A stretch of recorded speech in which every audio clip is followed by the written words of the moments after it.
ஒருங்கிணைந்த தென்னை வளர்ச்சி திட்டம். தமிழ்நாட்டில் தென்னை 11,65,000 ஏக்கரில் பயிரிடப்படுகிறது. தென்னை மரங்களிலிருந்து தேங்காய், இளநீர், தேங்காய் எண்ணெய், தேங்காய் பால், நீராவணம், தென்னை நார் போன்றவையும் பல்வேறு வகையான மதிப்புக்கூட்டு பொருட்களும் கிடைக்கின்றன.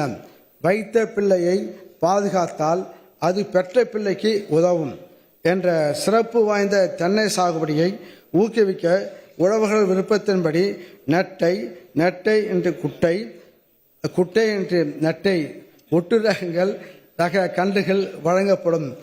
இத்திட்டத்தினை அனைத்து மாவட்டங்களிலும் 9,800 ஏக்கரில் செயல்படுத்த ரூபாய் 4,80,00,000 நிதி ஒதுக்க செய்யப்படும். வேளாண் தென்னந்தோப்புகள் அடுக்குமுறை சாகுபடியில் வாழை, ஜாதிக்காய், மிளகு போன்ற பல வகையான பயிர்களை ஊடுபயிராக சாகுபடி செய்து ஆண்டு முழுவதும் தொடர்ச்சியாக வருவாய் ஈட்டும் வகையில் உழவர்கள் ஊக்குவிக்கப்படுவார்கள். இத்திட்டம் 8,000 ஏக்கரில் ரூபாய் 3,23,00,000 நிதி ஒதுக்கீட்டில் செயல்படுத்தப்படும். தென்னையின் உற்பத்தி திறன் உற்பத்தியை அதிகரிக்க நோய்வாய்ப்பட்ட விளைச்சல் இல்லாத பழைய மற்றும் முதிர்ந்த மரங்களை அகற்றி தரமான நாற்றுகளை மீண்டும் நடவு செய்ய ஊக்குவிக்கப்படும். இத்திட்டத்தில் 5,000 ஏக்கரில் மறுநடவு மற்றும் புத்தாக்கம் செய்வதற்கு ரூபாய் 8,95,00,000 நிதி ஒதுக்கீடு செய்யப்படும்.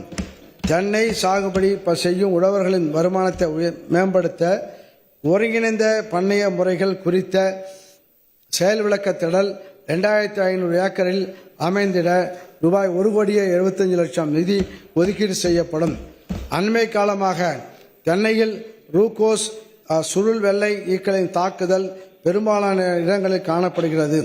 இதனை கட்டுப்படுத்தி ஒருங்கிணைந்த பயிர் பாதுகாப்பு முறையினை உழவர்கள் கடைபிடிக்கும் வகையில் மஞ்சள் ஒட்டு பொறி, ஒட்டு உண்ணி அட்டைகள் போன்ற இடங்களுக்கு 50% மானியம் வழங்கப்படும்.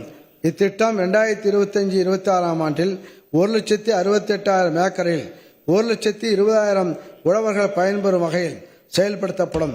இதற்கென ரூபாய் 12 கோடி ஒதுக்கீடு செய்யப்படும்.